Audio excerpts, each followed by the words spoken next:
اب اللہ رب العزت اس کو بیان فرمانے کے بعد آگے فرمایا جس نے حج اور عمرہ کیا کوئی گناہ نہیں ہے ان کے بیچ میں چکر کاٹنا۔ جب اللہ نے عبادت کی جگہ بنا دیا تو گناہ کا کیا مزہ؟ اللہ نے عبادت کی جگہ بنا دیا، اپنی نشانیوں میں سے بتا دیا، تو وہاں گویا عبادت ہو گئی، تو گناہ کرنے کا کیا مطلب ہے؟ گناہ کرنے کا مطلب اس آیت کا یہ مطلب ہے کہ ایک مرتبہ حضرت عروہ ابن زبیر رضی اللہ عنہ حضرت عائشہ کے پاس جاتے ہیں، جا کر کہتے ہیں کہ دیکھو اللہ نے فرمایا ہے کہ صفا مروہ کے درمیان کسی نے وہ کیا، طواف کیا، چکر کاٹا، تو کوئی چکر کاٹنا کوئی گناہ نہیں ہے۔ اس کا مطلب یہ ہے کہ حج و عمرہ کے درمیان ان دونوں کا چکر کاٹنا کوئی ضروری نہیں ہے، کوئی واجب نہیں ہے۔ حضرت عائشہ رضی اللہ عنہا نے فرمایا اس آیت کا یہ مطلب نہیں ہے، اس آیت کا اگر یہ مطلب ہوتا کہ حج و عمرہ میں صفا مروہ کے بیچ میں چکر کاٹنا نہیں ہے تو اللہ تعالیٰ اس آیت کو اس طرح بیان کرتے فَمَنْ حَجَّ الْبَيْتَ أَوِ اعْتَمَرَ فَلَا جُنَاحَ عَلَيْهِ أَنْ لَا يَطَّوَّفَ بِهِمَا۔ اگر کوئی ان دونوں پہاڑوں کے بیچ میں چکر نہیں کاٹتا ہے تو پھر اس کے لیے کوئی گناہ نہیں ہے۔ اللہ یہاں کہہ رہے ہیں اس کے درمیان چکر کاٹنے سے کوئی گناہ نہیں ہے کا کیا مطلب؟ مطلب یہ ہے کہ ان دونوں کے بیچ میں چکر کاٹنا ثواب ہے، عبادت ہے۔ اس پر حضرت عائشہ رضی اللہ عنہا نے بتلایا کہ دیکھو یہ بات، اس کا یہ مطلب ہے۔ اور انصار جو تھے، انصار مدینے کے صحابہ، مکے کے صحابہ، ان کا نام مہاجر، جو لوگ اپنے گھر بار کو چھوڑ کر مکے سے مدینے کو اللہ کے دین کے خاطر ہجرت کر کے گئے، ان کو مہاجر کہتے ہیں۔ اور ان مہاجرین کی جن لوگوں نے مدد کیا مدینے کے صحابہ نے، ان کو گھر دیا، ٹھکانہ دیا، کھانے پینے کی چیزیں دی، حتیٰ کہ اپنے جو کچھ مدد کر سکتے تھے اپنے کاروبار میں شریک کر لیا، اپنی بیویوں میں سے کسی کو طلاق دے کر ان کے نکاح میں بھیج دی۔ تو یہ ساری شکلیں جو انہوں نے کی ہیں وہ انصار تھے۔ انصار کے معنی آتے مدد کرنے والے صحابہ۔ تو انصار کیا کرتے تھے؟ انصار یہ تھے کہ اسلام لانے سے پہلے ایک منات نامی ایک بت کی پوجا کرتے تھے، منات نامی ایک بت کی پوجا کرتے تھے۔ تو اس بت کے بیچ اس بت کی عبادت کرتے تھے، اس کا چکر لگاتے تھے۔ اب ان لوگوں کو یہ دل میں بات آئی کہ یہ بھی تو یہاں بھی تو پہلے بت رکھے ہوئے تھے، جو بت اساف اور نائلہ جو میں نے کہا، جن بدبخت مرد اور عورت نے مسجد حرام کے اندر زنا کیا، اللہ نے ان کو پتھر کا بنا دیا، قریش مکہ نے لے جا کر کے ان کے بتوں کو 2 پہاڑ میں رکھ دیا تھا۔ تو انصار مدینے کے صحابہ کے ذہن میں بھی یہ بات آئی، یہ بھی تو بتوں کی عبادت کی جگہ تھی پہلے کسی زمانے میں، اب ہم کہاں سے اس کے بیچ میں چکر کاٹیں؟ تو اس پر اللہ رب العزت یہ بتا رہے ہیں کہ دیکھو یہ کافروں نے جو وہاں پر کفری عمل کیا ہے، تو تم یہ سمجھتے ہو کہ صفا اور مروہ کے بیچ میں چکر کاٹنا گویا ان کے جیسا ہم بھی عمل کر رہے ہیں، یہ مت سمجھو، بلکہ ان لوگوں نے لے جا کر بٹھا دیا۔ تو اس سے اللہ رب العزت کا جو فیصلہ ہے کہ یہ دونوں پہاڑ ہماری نشانیوں میں سے ہے، یہ فیصلہ بدلتا نہیں ہے، یہ فیصلہ ہمیشہ کا فیصلہ ہے۔ دنیا کے فیصلے سے کیا ہو جاتا ہے؟ جو زمین مسجد کی ہے، اللہ کا فیصلہ یہ ہے کہ وہ مسجد زمین سے عرش سے فرش تک، فرش سے عرش تک مسجد ہی ہے۔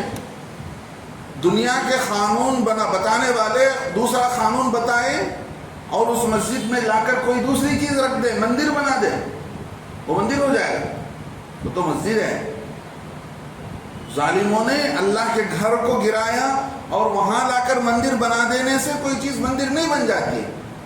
ایسے ہی اللہ نے طے کر لیا تھا کہ صفا اور مروہ یہ دونوں پہاڑ ہماری نشانی ہے۔ بی بی ہاجرہ اور حضرت اسماعیل کی یہاں تاریخ چھپی ہوئی ہے، ہم نے فیصلہ کر رکھا ہے کہ حج و عمرہ کے بیچ میں یہاں پر چکر کاٹا جائے گا۔ ان مردودوں نے لے جا کر کے بت رکھ دیا، وہاں پر پوجا پاٹ شروع کر دی، تو اس کی وجہ سے وہ اللہ کی نشانی اور عبادت کی جگہ میں کوئی تبدیلی نہیں آتی ہے۔ یہ انصار کو سمجھایا جا رہا ہے، مدینے کے صحابہ کو، تم یہ مت سمجھو کہ ان جیسا ہم بھی وہاں چکر کاٹیں گے. فلا جناح علیہ ان یطوف بہما، صفا اور مروہ کے بیچ میں چکر لگانے سے کوئی گناہ نہیں ہے. یہی بتایا گیا. کیوں؟ اس سے پہلے وہ لوگ کرتے تھے، اس سے پہلے وہ لوگ بت رکھے ہوئے تھے، اس کی چکر کاٹتے. تو اللہ بتاتے کوئی گناہ نہیں، ہم نے عبادت بنایا ہے کہ صفا مروہ کے بیچ میں کیا کیا جائے گا؟ بولو بھائی، چکر لگایا جائے گا. اللہ رب العزت آگے فرماتے ہیں سو جس نے حج کیا، فمن حج البیت، جو حج کرے، او اعتمر یا عمرہ کرے، فلا جناح علیہ، تو کوئی گناہ نہیں ہے، کچھ گناہ نہیں ہے اس کو کہ وہ طواف کرے، یعنی چکر کاٹے ان دونوں میں، صفا مروہ کے بیچ میں. ومن ان یطوف بہما ومن تطوع خیرا، جو کوئی اپنی خوشی سے نیکی کرے گا، فإن اللہ شاکر علیم، اللہ تعالیٰ اس نیکی کو قبول کرنے والے اور اس کی نیکی کی قدر کرنے والے ہیں، اور حالات کا علم رکھنے والے ہیں، سب کچھ جاننے والے ہیں. اب یہاں پر یہ بتلایا جا رہا ہے کہ دیکھو صفا مروہ کے بیچ میں جو ان لوگوں کا وہم تھا، وہ اس وہم کی وجہ سے ہم بتلا رہے ہیں کہ دیکھو حضرت ابراہیم علیہ السلام کے زمانے سے یہاں حج ہوا کرتا. حضرت ابراہیم علیہ السلام کے زمانے سے اس کعبۃ اللہ میں حج ہوا ہے، اور ان دو پہاڑیوں کے بیچ میں لوگ جو ہیں انہوں نے غلط کام شروع کر دیا. تو اس کی وجہ سے اللہ رب العزت نے جو اس جگہ کو تاریخی جگہ بتایا ہے، وہاں پر اس میں کوئی فرق نہیں پڑتا ہے. اللہ کی بتائی ہوئی چیز ہمیشہ کے لیے، اللہ کی نشانی ہے تو وہ نشانی ہے، اللہ کی عبادت کا گھر ہے، عبادت کی جگہ ہے تو عبادت کی جگہ ہے. لوگوں کے بدل دینے سے کوئی چیز وہاں تبدیلی نہیں آتی. اصل میں کیا ہوا تھا؟ اصل میں یہ ہوا تھا کہ اللہ کے نبی حضرت ابراہیم علیہ السلام کے چلے جانے کے بعد پھر جو نبی آتے ان انبیاء کے چلے جانے کے بعد لوگوں نے حج کے اندر کفریہ شرکیہ کام ملا دیا تھا. اب چونکہ وہاں بت بھی رکھے ہوئے ہیں، ادھر حج بھی کر رہے ہیں، کعبۃ اللہ کا بھی طواف کر رہے ہیں، وہاں جا کر بت کی بھی پوجا پاٹ کر رہے ہیں، پھر اس کا بھی چکر کاٹ رہے ہیں. تو یہ وہم تھا انصار کو، مدینے کے صحابہ کو، تو ان کو ذہن سے یہ بات نکال دیا گیا کہ یہ بات نہیں ہے. اب صفا مروہ جو ہے ایک اللہ کی نشانیوں میں سے ہے، واقعتاً وہاں پر جا کر آدمی کو عبادت کرنا چاہیے.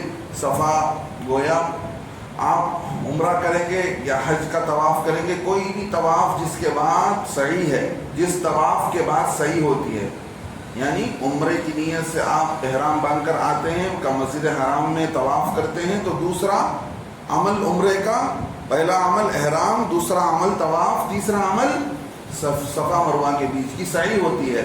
اس سعی کے موقع پر آدمی کو صفا سے سعی شروع کرنی پڑتی ہے. مان لیجیے اگر صفا ہے، یہ یہاں پر مروہ ہے، تو آدمی گویا کعبۃ اللہ یہاں رکھا ہوا ہے، یہ سمجھ لیجئے.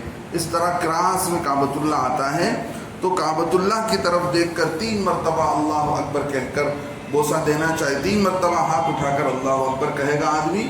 پھر اس کے بعد جو ہے یہ دعا پڑھے گا، لا الہ الا اللہ وحدہ لا شریک لہ لہ الملک ولہ الحمد وہو علی کل شیء قدیر.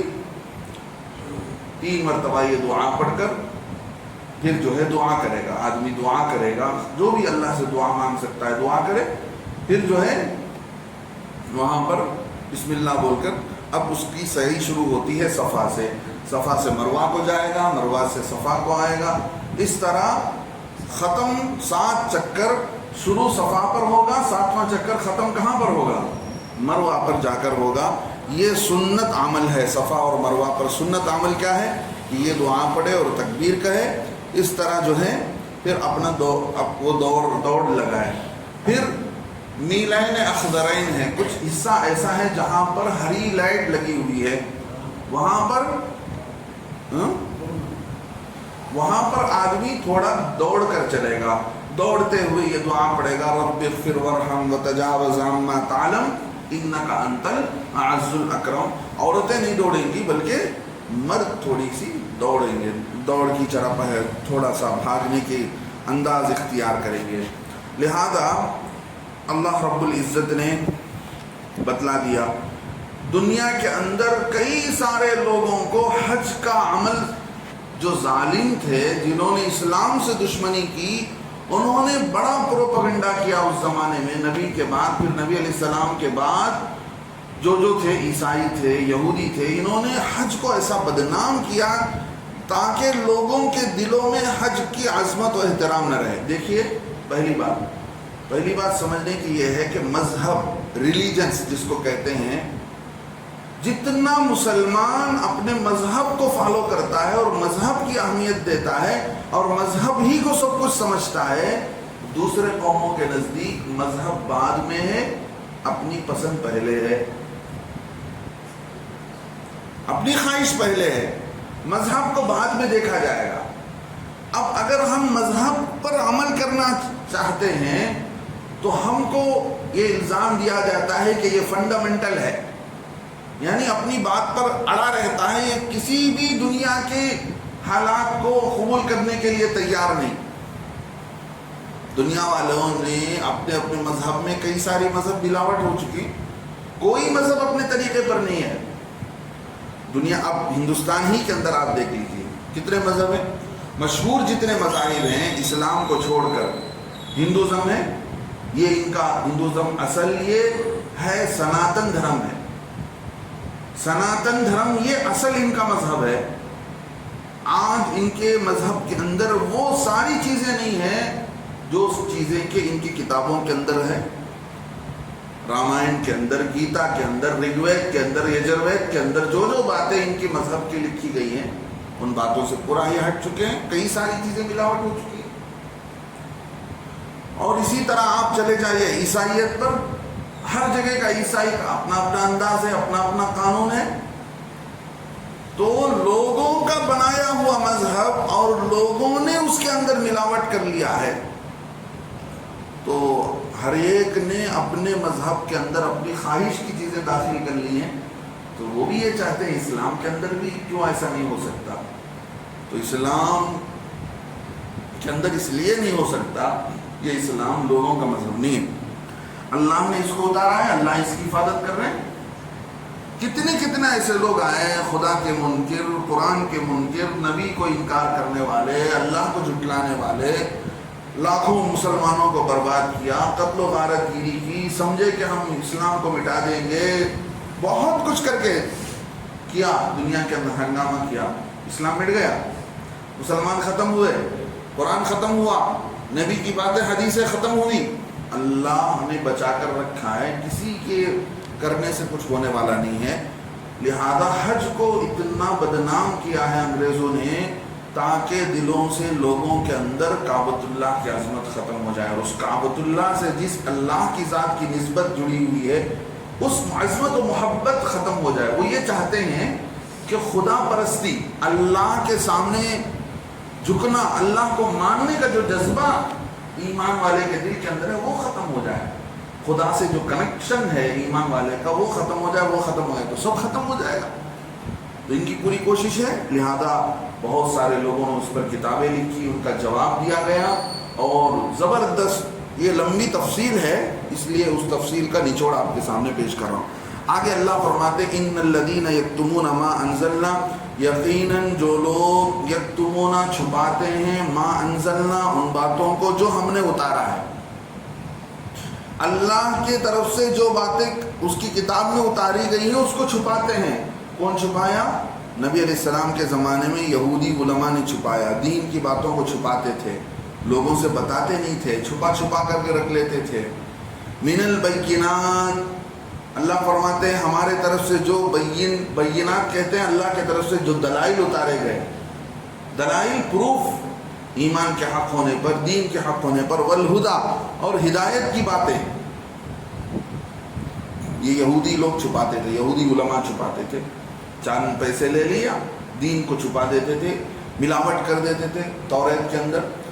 اللہ فرماتے ہیں جو لوگ چھپاتے ہیں ان باتوں کو جو ہم نے نازل کیا ہے بینات میں سے، صاف صاف دلائل اور صاف صاف دلائل میں سے، اور ہدایت کی باتوں میں سے، کن باتوں کو چھپاتے ہیں؟ من بعد ما بیناہ للناس، لوگوں کے سامنے وہ چیزیں بیان کر دینے کے بعد، لوگوں کو لیے ہم نے بیان کر دیا، تورات میں اتار کر ہم نے بیان کر دیا ہے. بیان جو چیز ہے قرآن کے اندر اگر میں آپ کے سامنے چھپاتا ہوں تو آپ کیا کہیں گے؟ مولوی صاحب آپ خیانت کرتے ہیں، آپ دھوکہ دے رہے ہیں.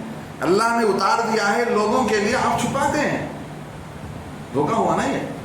اگر میں اللہ کی بات جو اللہ نے 1400 سال پہلے اتار دی ہے اپنے نفع کے لیے یا کسی ایک کے نفع کے لیے میں چھپا رہا ہوں تو یہ دھوکہ ہوا. اللہ فرماتے من بعد ما بیناہ للناس فی الکتاب، کتاب میں ان باتوں کو لوگوں کے لیے بیان کر دینے کے بعد ہم نے تورات کے اندر بیان کر دیا، پھر بھی یہ چھپاتے ہیں. اللہ فرماتے اولئک یلعنہم اللہ، ان لوگوں پر اللہ لعنت کرتا ہے. وَيَلْعَنُهُمُ اللَّاعِنُونَ، اور لعنت کرنے والے بھی ان پر لعنت کرتے ہیں. کون کون لعنت کرتے ہیں؟ دیکھیے دنیا میں اللہ کے احکامات نہ ہونے کی وجہ سے جو مصیبتیں اور بلائیں اترتی ہیں اس کو جانوروں کو بھی بھگتنا پڑتا ہے.